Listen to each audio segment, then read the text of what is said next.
So the thing is, you have a better chance at surviving cancer than you do making a relationship work. Well, that's a negative start. Okay.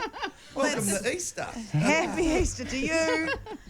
Well, it's true. So I think it's really important to learn what makes a great relationship and what you do to destroy it.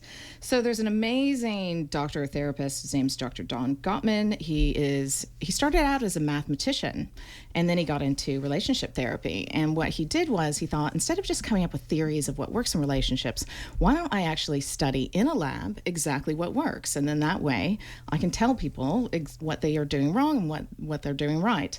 So he hooked him up to equipment and sat them in this lab, and he would read their heart rate and how stressed they were. And so he can predict which couples will divorce with 94% accuracy after watching them for 5 minutes. What? So up your game, Pete. Wow. If you want to pretend it's Okay, all good. so That's there's extraordinary. some real telltale signs that he can pick up on immediately. So what are those signs? Okay, so number one, criticism. So criticism is finding fault or judging harshly your partner.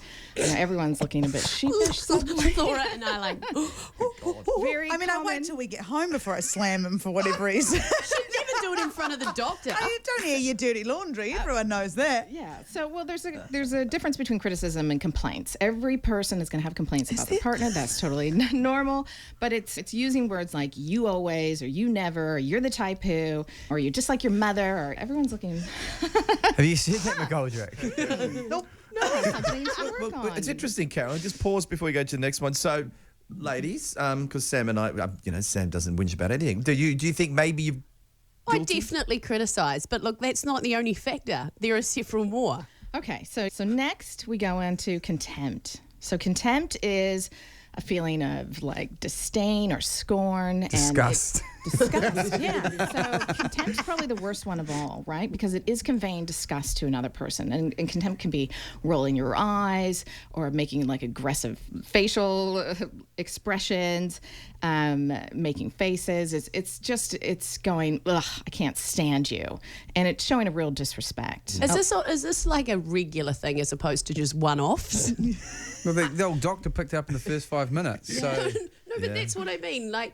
Everyone has moments where they're a bit sick of their partner. Yeah, you and always they're like, love them. You always love them, but you're not always sure in that moment if you like them very much. I think, if one-offs, it's not a big deal. It happens now and then, but we don't even realize we're doing these things, right? It's normally what we learn from our parents and their relationships, and we just repeat the behaviors.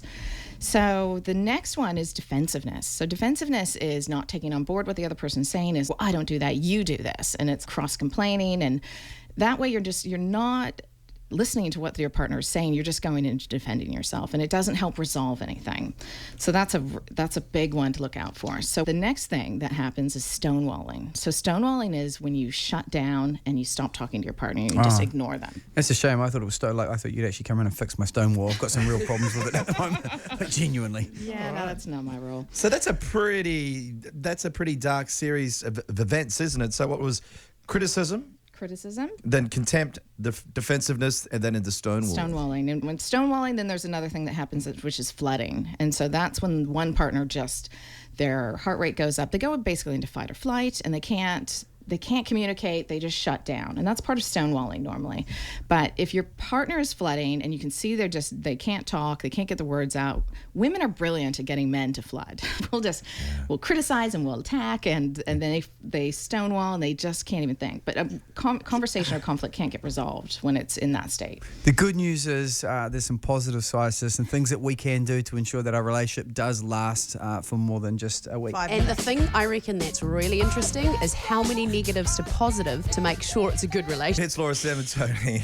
Would you like to sum up that chat, Todd? No, let's not go there. But Caroline Cranshaw is going to give us tips for a great relationship. And this is the bit that I found really fascinating, the magic ratios, because in all reality, you just told us all those negative things.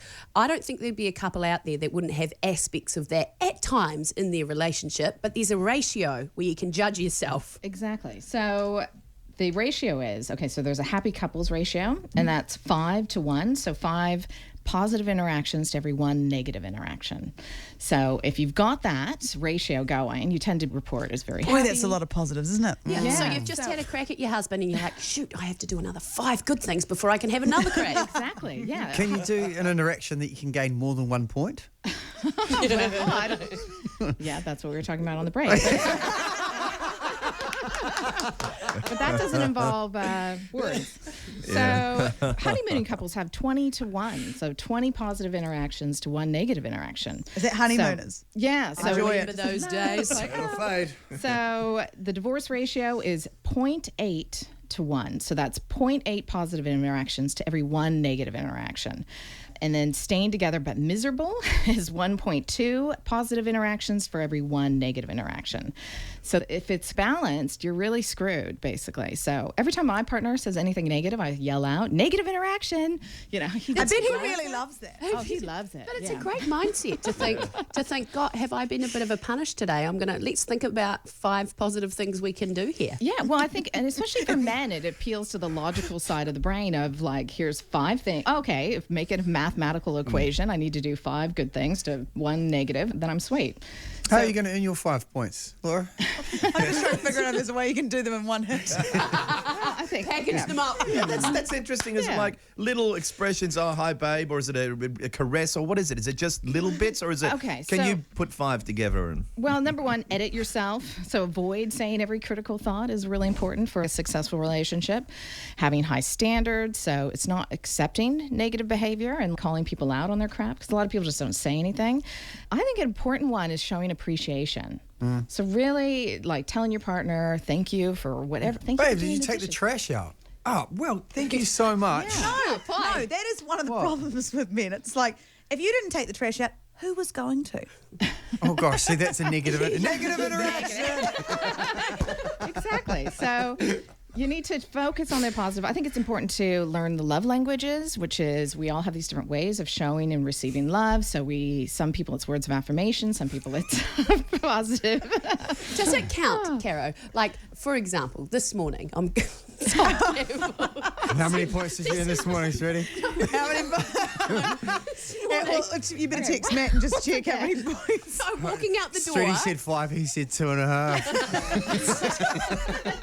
Stop it, I can't even get it out. It's more the other way No, around. okay, so I'm walking out the door and my husband, he certainly did a positive interaction. He walked me to the door at 4 a.m. That's Positive one. interaction. But I gave him a kiss and said, see you soon. Does that count? Totally. Kinda. You could have gone, oh, thanks for walking me in the door, babe. Oh, so you have to actually verbalise the procedure. Well, But he does it every day.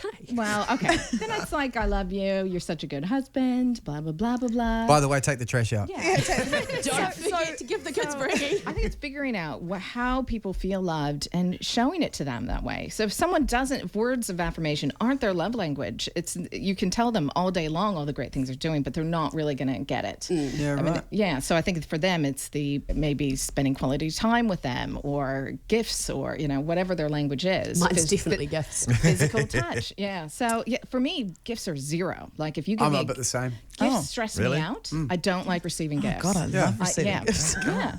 It's really weird. the power of a Deadly Pony's handbag. Hey, Caroline Cranshaw, some of your best work today. Yeah, Enjoyed I that. loved it. 5 to 1 ratio. Remember that for the Easter break, people. Yeah, so if you want to slam your partner, you need to come in with 5 positives before you go in with the negative. Wow. No, not that slamming, Street. He doesn't Yeah. want to be like that. Naughty. So if you want to learn more about it, there's a great book called 7 Principles for Making Marriage Work by John Gottman. And it's so helpful. Caroline Cranshaw. As always, happy Easter and thank you very much. Thank you. The Breakfast